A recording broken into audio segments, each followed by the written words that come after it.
speak to you in the name of the Father, and of the Son, and of the Holy Spirit. Amen.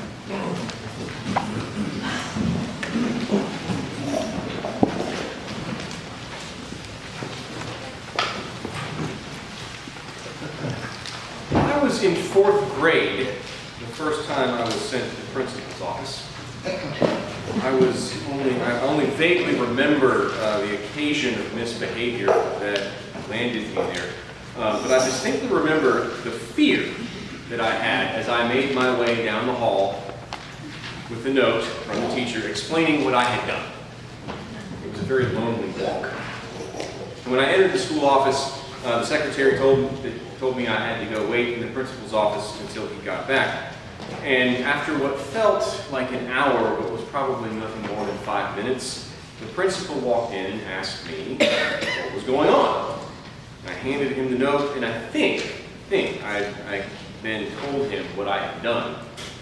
And I was expecting him to give me a sort of harsh talking to. I was actually expecting to be expelled or suspended or something worse than that. But instead, he asked me if I was okay, and if there was anything else going on that had made me misbehave. And I can't remember what my response to that was. But the result of that trip to see the principal was that not only did I not get expelled, I also learned that the principal, the person that every student in the school feared most to have to go see, that person was more concerned about safeguarding my well-being than he was about punishing my misbehavior. And that's the first instance that I can recall of learning such a lesson. But if I'm honest, that lesson never really sunk in. The next time I recall being sent to the principal's office, I actually wasn't in trouble at all. I had been summoned because the principal wanted to talk to me about getting involved with the school newspaper. But when I got the note to go see the principal, sort of out of the blue, I'm pretty sure that I turned a shade of green and started sweating. And my mind began to race with all these wild ideas of what I had done wrong, about why I was being called in to the principal. But once again, I learned only that the person that everyone most feared to have to see was only looking out for me and trying to help me along. Still, the lesson did not sink in. In fact, even to this day, whenever I get a call from a superior, my first instinct is to think, I screwed up. What have I done wrong? I'm in trouble. And I'll joke about this because she's not here, but every time I get a call from Rebecca Lovelace, I swear.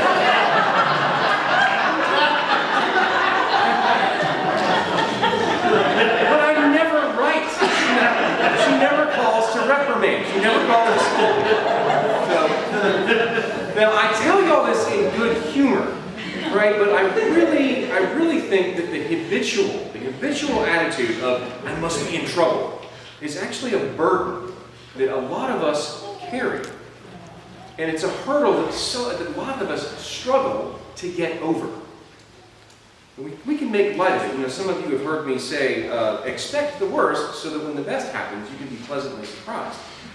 But I think if we actually dig into what that type of sentiment really means, we can gain some insight into the fears that are keeping us from being fully alive.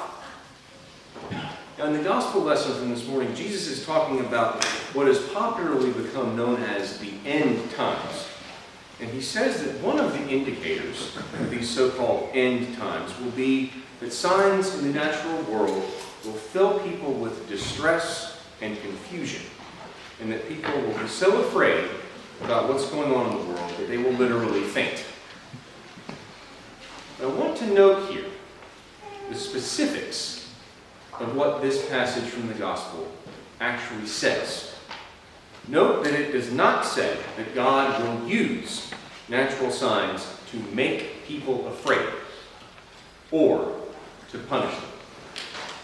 Nor does it say that all these natural phenomena will be the result of God's anger at sinful humanity. It's not in there. All that Jesus says is that people will be afraid when they see the powers of the heavens shaken.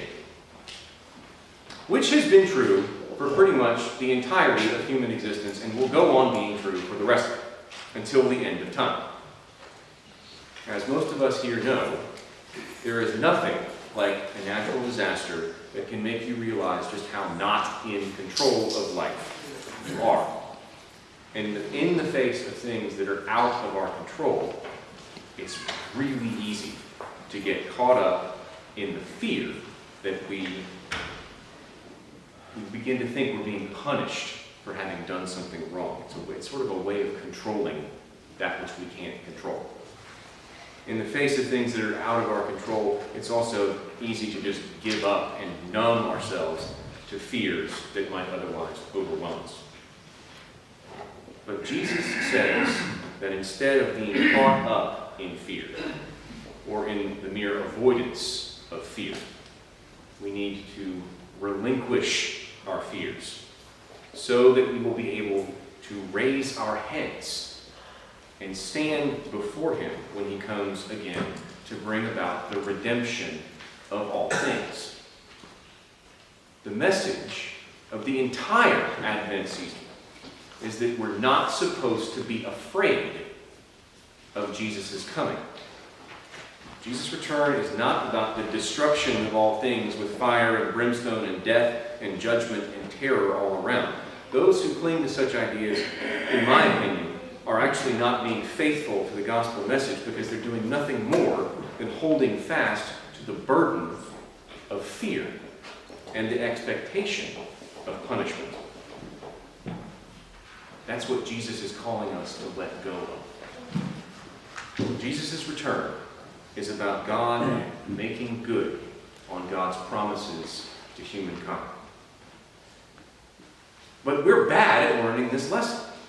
We've gotten so used to the habit of thinking that God is only there to call us to account for what we've done or left undone, that we're unable to see that God is primarily concerned with our well-being. It's almost as if we prefer to hear the harsh words of judgment that we assume we deserve. But no. God is more concerned with our wholeness than he is with meting out punishment for the things that we do to damage or to avoid being made whole. So this Advent season, I invite you to ponder what it means to be ready to stand before the Son of Man.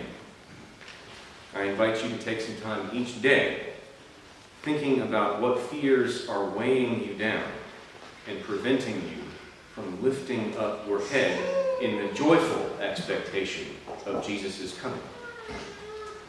I invite you to take some time each day thinking about what you do to avoid confronting the things in your life that you fear are beyond redemption. In short, I invite you to make a beginning of the work of casting out fear.